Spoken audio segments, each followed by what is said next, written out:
திறப்பிலே 5 நிமிடங்கள்.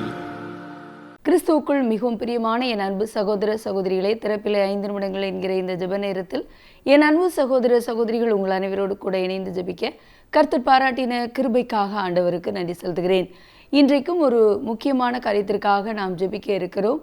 இஸ்ரேலுக்கும் ஈரானுக்கும் இடையிலே தொடர்ந்து தாக்குதல்கள் நடைபெற்று வருகின்றன. கடந்த ஞாயிற்றுக்கிழமை இரவு அந்த தாக்குதல்களானது தீவிரமாக நடைபெற்று இருக்கிறது. ஒரு பக்கம் இஸ்ரேல் தனது தாக்குதலை ஈரான் மீது நடத்தி கொண்டிருக்கிற அதே சூழ்நிலையில் ஈரானும் அதிகப்படியான ஏவுகணைகளை வான்வெளி பகுதியிலே இஸ்ரேலுக்கு நேராக ஏற்படுத்தி தாக்குதல்களை நடத்தி கொண்டிருக்கிறது.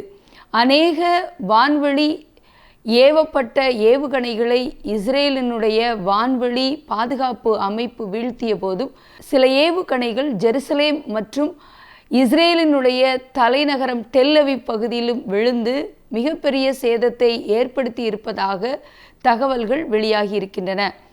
என் அன்பு தேவனுடைய பிள்ளைகளே, ஹைஃபா நகரிலே ஒரு மிகப்பெரிய தீ விபத்து ஏற்பட்டிருக்கிறது. மட்டுமல்ல, ஜெருசலேம் மற்றும் டெல் அவீவ் பகுதியிலும் இந்த பாதிப்புகள் ஏற்பட்டிருக்கிறபடியினாலே இதுவரை 15 பேர் அங்கே உயிரிழந்திருக்கிறார்கள் என்று கூறப்படுகிறது. மட்டுமல்ல, என் அன்பு தேவனுடைய பிள்ளைகளே, ஈரானிலும் வடகிழக்கு ஈரானில் உள்ள எரிபொருள் நிரப்பக்கூடிய தளத்தை குறிவைத்து இஸ்ரேல் தாக்குதலை நடத்தியதிலே அது மிகப்பெரிய பாதிப்பை அடைந்திருக்கிறது என்றும் இஸ்ரேலிலிருந்து சுமார் 2300 கிலோமீட்டர் தொலைவில் அது இருப்பதாகவும் கூறப்படுகிறது. என் அன்பு தேவனுடைய பிள்ளைகளே, இப்படிப்பட்ட தொடர் தாக்குதலினாலே மிகப்பெரிய ஆபத்துக்குள்ளாக இரு நாடுகளும் இருப்பதாக உலக அளவிலே செய்திகள் வெளியிடப்பட்டு கொண்டிருக்கின்றன. இது 3ஆம் உலகப் போருக்கு வழிவகுக்கும் என்றும் கூறப்படுகிறது. எந்த விதத்திலும் அப்படி நடைபெறாதிருக்க நாம் ஜெபிக்க வேண்டும். இதுவரையிலும் ஈரானிலே இஸ்ரேல் நடத்தின தாக்குதலினாலே 600 பேர் வரை உயிரிழந்திருக்கிறார்கள் என்று கூறப்படுகிறது. மீண்டும் இரத்தம் சிந்துதலும் இப்படிப்பட்ட வன்முறையும் தொடராதிருக்க கருத்தாய் ஜெபிக்க போகிறோம். எந்த விதத்திலும் இந்த இரு நாடுகளுக்கிடையே ஏற்படுகின்ற இந்த தாக்குதலானது உலகப் போராக மாறிவிடாதபடி கர்த்தர் கிருபை கூர்ந்து மனமிறங்கி இந்த சூழலை மாற்றி கொடுத்து இரு நாடுகளுக்கிடையிலே சமாதான சூழலை உண்டாக ஜெபிப்போமா? எங்கள் அன்பின் பரலோக பிதாவே, ஆசீர்வதிக்கப்பட்ட நாளின் காலை வேளைக்காக நன்றியோடு துதிக்கிறோம், ஸ்தோத்திரிக்கிறோம். இஸ்ரேலுக்கும் ஈரானுக்கும் இடையிலே தொடர்ந்து நடைபெற்று கொண்டிருக்கிற தாக்குதலினாலே ஒரு பக்கம் ஆண்டவரே இரத்தம் சிந்துதலும், இன்னொரு பக்கம் உலக நாடுகள் இணைந்து ஒருவேளை 3ஆம் உலகப் போரால் அது மாறிவிடுமோ என்கிற ஒரு அச்சம் உலக நாடுகளுக்குள்ளே இருப்பதை எண்ணி நாங்கள் பாரத்தோடு ஜெபிக்கிறோம். அப்பா ஆண்டவரே, இந்த வன்முறைகளும் தீவிரவாதங்களும் இரத்தம் சிந்துதல்களும் தேசங்களுக்கிடையிலே நடைபெறாதபடி நீ இரக்கம் செஞ்சு இரு நாடுகளுக்குள்ளே ஒரு சமாதான சூழலை உண்டு பண்ணி கொடுங்கப்பா. தேசங்களுக்கிடையிலே வன்முறையை தீவிரவாதத்தை கட்டவிழ்த்துவிட போராடுகிற சாத்தானுடைய தந்திரங்கள் அழிக்கப்பட ஜெபிக்கிறோம் ஆண்டவரே.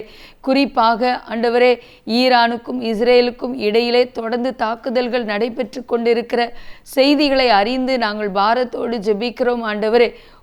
ஒரு பக்கம் ஆண்டவரே ஸ்தோத்திரம் அப்பா, ஆண்டவரே ஈரானுடைய ஆண்டவரே தகப்பனை உளவுத்துறை அதிகாரி கொலை செய்யப்பட்டபடியினாலே, துணை அதிகாரி கொலை செய்யப்பட்டபடியினாலே இது நிமித்தம் இன்னமும் பதற்றம் நேரிட்டு வருகிறது என்று கூறப்படுகிற செய்தியை அறிந்து கொண்டு பாரத்தோடு ஜெபிக்கிறோம்.